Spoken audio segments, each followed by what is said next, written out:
प्यारे बच्चों, हमने पूर्व के सेशन में रसखान जी के द्वारा लिखे हुए 2 सवैये देख लिए थे। आज हम इसका तीसरा और चौथा सवैया इसको समझेंगे, इसके सरलार्थ को समझेंगे। रसखान जी भगवान श्री कृष्ण के भक्त हुए हैं और उन्होंने अपने जितने भी सवैये लिखे हैं उनमें किसी न किसी रूप में कृष्ण भक्ति देखने को मिलती है। तीसरा सवैया देखते हैं। मोर पंखा सिर ऊपर राखियों, गुंज की माल गरे पहरूंगी, ओढ़ पीतंबर ले लकुटी बन, गोधन ग्वारिन संग फिरूंगी। भाव तो वही मेरो रसखान, सो तेरे कहे सब स्वांग करूंगी। या मुरली मुरलीधर की, अधरान धरी अधरान धरूंगी। इस तीसरे सवैये में रसखान जी ने कृष्ण भक्त गोपियों के प्रेम का वर्णन किया है। कृष्ण भक्त गोपियाँ जो हर समय भगवान श्री कृष्ण के प्रेम रंग में रंगी हुई रहना चाहती हैं,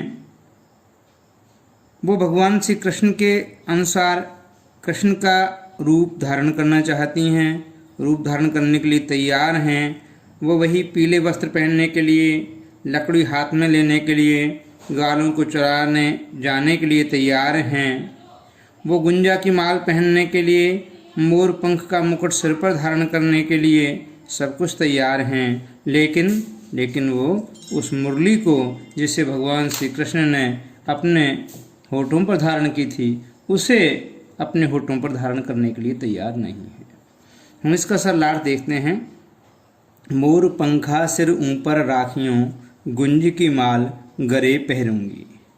कृष्ण भक्त गोपियाँ आपस में एक दूसरे से चर्चा कर रही हैं, बातचीत कर रही हैं और कह रही हैं। एक गोपी दूसरे से कहती है कि हे सखी, मोर पंखा सिर ऊपर राखियों, मैं कृष्ण जैसा रूप धारण करने को तैयार हूँ, मैं कृष्ण जैसा रूप धारण करना चाहती हूँ।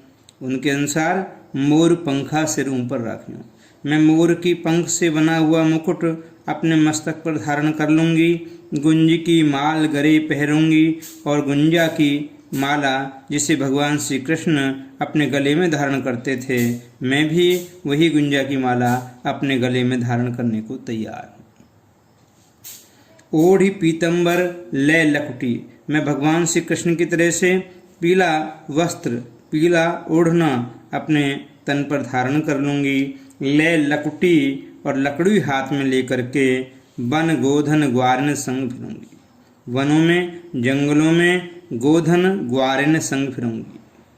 ग्वाल बालों के साथ में गौओं को चराते हुए जंगलों में भगवान श्री कृष्ण की जो लकड़ी जिस प्रकार से लेकर के चराने जाते थे, तो मैं भी उसी प्रकार से पीले वस्त्र धारण करके लकड़ी हाथ में लेकर के ग्वालों के साथ में गौओं को चराने के लिए वनों में जंगलों में साथ जाने को तैयार हूँ, गायों को चराने को तैयार हूँ।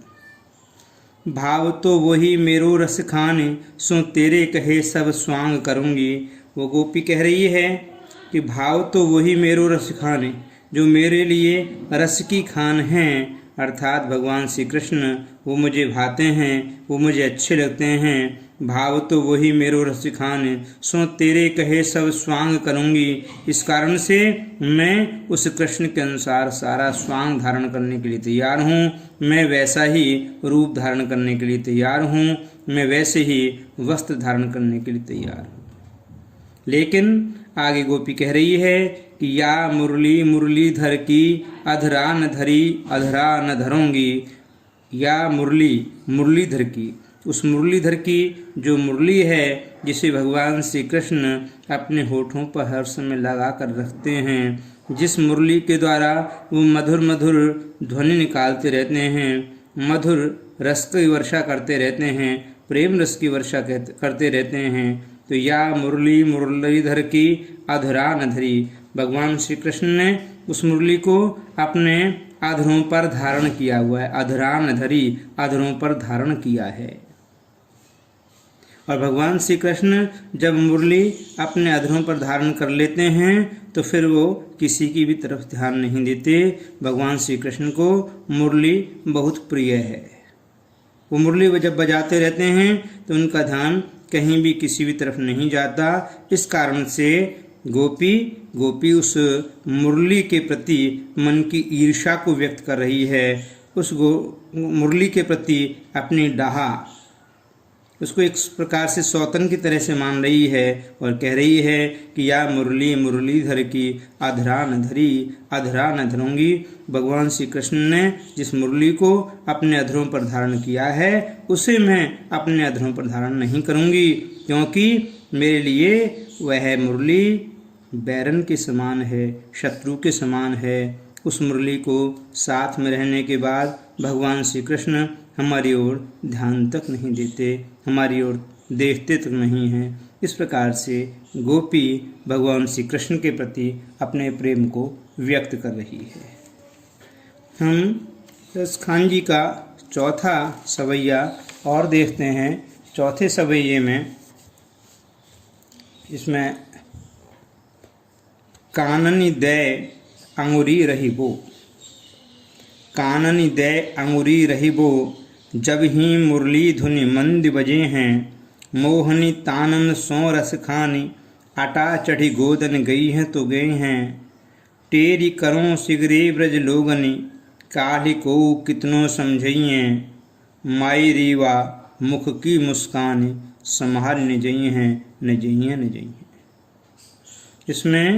इसमें गोपी भगवान श्री कृष्ण से इस कदर प्रेम करती है कि वह हर समय कृष्ण के वशीभूत रहती है। वह कृष्ण की मुरली की मधुर तान को सुनकर के अपने होशोहास खो बैठती है। वह अपने ऊपर नियंत्रण नहीं रख पाती। अपनी उन भावनाओं को व्यक्त करते हुए गोपी कह रही है कि भगवान श्री कृष्ण की जो मधुर मुस्कान है वो इस कदर मुझे आकर्षित कर लेती है कि मैं अपने आप में नहीं रह पाती, मैं अपने आप को नियंत्रण नहीं कर पाती। गोपी कहती है कि कानन दे अंगुरी रहिबों, जब ही मुरली धुनि मंद बजी हैं। जब भगवान श्री कृष्ण अपनी मुरली की मंद मंद मधुर ध्वनि बजाएंगे तब मैं अपने कानों में अंगुली लगा लूँगी, मैं अपने कानों को अपने हाथ से ढक लूँगी ताकि भगवान श्री कृष्ण की वह मधुर मधुर मुरली की तान मेरे कानों तक न पड़े, क्योंकि यदि मुरली की मधुर तान मेरे कानों तक पड़ेगी तो मैं अपने आप को अपने वश में न रख पाऊँगी। मोहनी तानन सो रस खानी, अटा चढ़ी गोदन गई हैं तो गई हैं। भले ही मोहनी तानने मन को मोह लेने वाली तान सो रस खानी, भगवान श्री कृष्ण अटा चढ़ी अटारी पर चढ़ करके मोहनी तानन सो रस खानी, अटा चढ़ी गोधन गई तो गई हैं।